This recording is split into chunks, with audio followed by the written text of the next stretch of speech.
नमस्कार, मी अजय पुरकर आणि तुम्ही आज आलायत आमच्या सेटवर कोठा रिव्हिजनच्या. तिथे नशीबवान या मालिकेचं चित्रीकरण सुरू आहे आणि आत्ताचं औचित्य असं की एक खूप मोठा सिक्वेन्स या आठवड्यात शूट होतो आहे.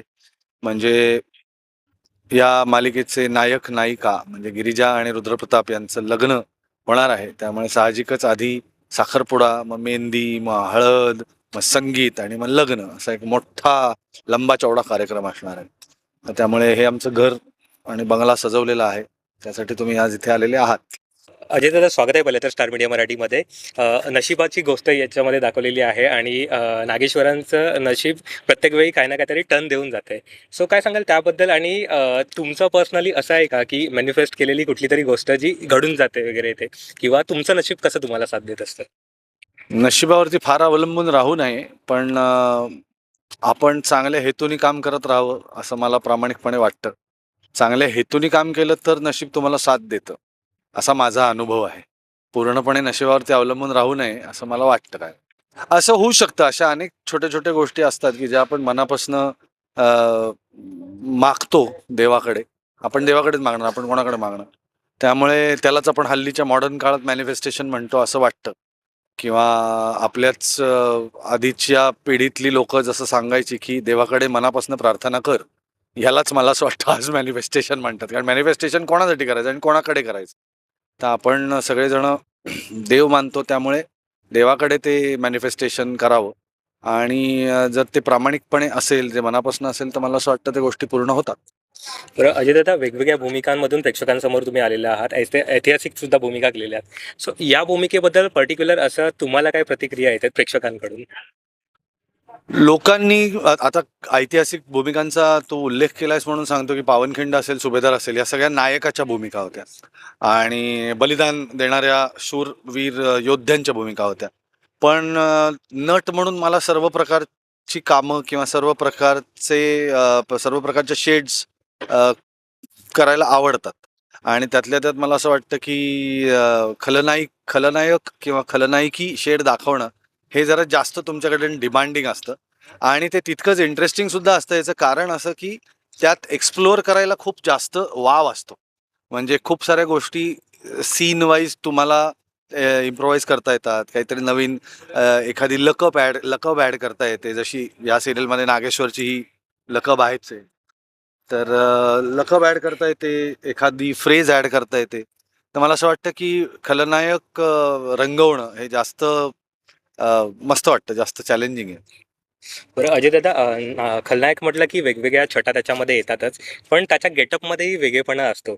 सो या गेटअपमध्ये तुम्हाला सगळ्यात जास्त काय आवडलेलं आहे? आणि म्हणजे घरच्यांची पण प्रतिक्रिया येत असतील की या मला गेटअपमध्ये हे मला चांगलं आहे. या गेटअपबद्दल विचारशील ना, तर मी कधी अशी एवढी दाढी वाढवलेली नव्हती खरं सांगायचं तर. लोकांनी मला खूप गमतीशीररित्या प्रश्न विचारलेत, की "हा जो पॅच आहे, हा तुम्ही कलर केलात?" म्हणलं, "नाही, हे सगळं निसर्गदत्त आहे. मी दाढी एवढी पहिल्यांदाच वाढवलेली आहे. ती ती तशीच वाढली आहे आणि याचे फोटोज जेव्हा चॅनलकडे, वाहिनीकडे गेले, तेव्हा त्यांना हाच लूक आवडला आणि त्यांनी मला फक्त प्रश्न विचारला, की "हे तुम्ही ठेवू शकाल का?" फॉर्च्युनेटली तेव्हा माझी म्हणजे दक्षिणेत पण 1-2 प्रोजेक्ट्स चालू होते आणि इकडे पण एक प्रोजेक्ट चालू होतं मोठ्या सिनेमाचं.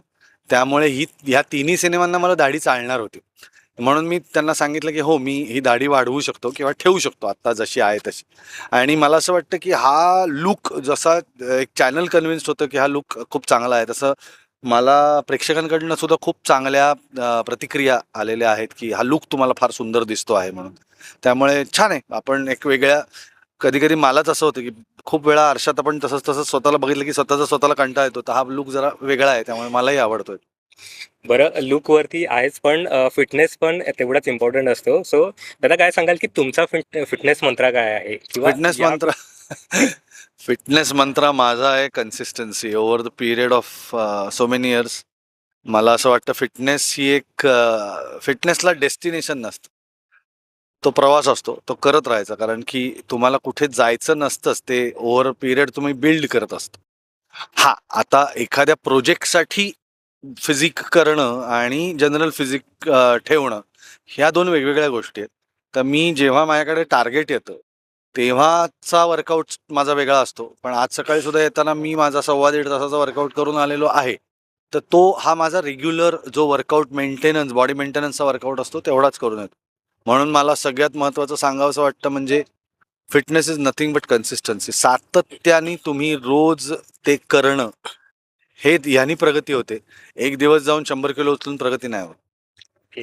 दादा सेट म्हटलं की दुसरं घरच झालं कलाकारांचं. सो बरेच महिने झालेत या सेटवरती आता काम करताय. कोणासोबत सगळ्यात जास्त मैत्री झाली? कारण नेहा आधी फिल्ममध्ये वगैरे ते काम झालेलं आहे. आदिनाथ सोबत सुद्धा कामं झाली असतील. पण कोणासोबत सगळ्यात जास्त मैत्री झाली?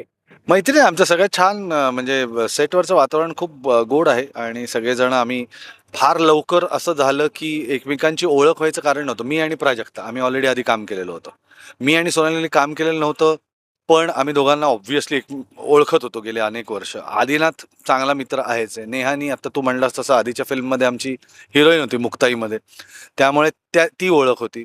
या सगळ्या पार्श्वभूमीवर मला असं वाटतं की एकमेकांना आम्ही ओळखत असल्यामुळे ती दोस्ती पटकन झाली. त्यामुळे जसं आपण सेटवरती एकत्र जेवतो, तर ते पटकन आम्ही एकत्र एक टेबल करूयात, आपण सगळेच जण एकत्र बसून जेवूयात, असं लवकर सुरू झालं. त्यामुळे अशी स्पेसिफिक एखाद्या माणसाबद्दल नाही, पण we all are very good friends आणि एकमेकांची कनेक्ट खूप चांगला आहे आमचा. नक्कीच भूमिका प्रेक्षकांना आवडते. नकारात्मक असेल तरी ती तेवढंच दमदार आणि ताकदीची आहे. सो थँक सो मच दादा आमच्याशी गप्पा मारल्याबद्दल. जाता जाता प्रेक्षकांना काय सांगाल? खूप खूप धन्यवाद आणि असंच प्रेम प्रेक्षकांनी आमच्यावरती करत राहावं, असंच तुमचा आशीर्वाद कायम आमच्या पाठीशी असावा आणि या मालिकेवरती, मालिकेतल्या कलाकारांवरती, स्टार प्रवाह वाहिनीवरती तुमचं कायम असंच प्रेम असू द्यात.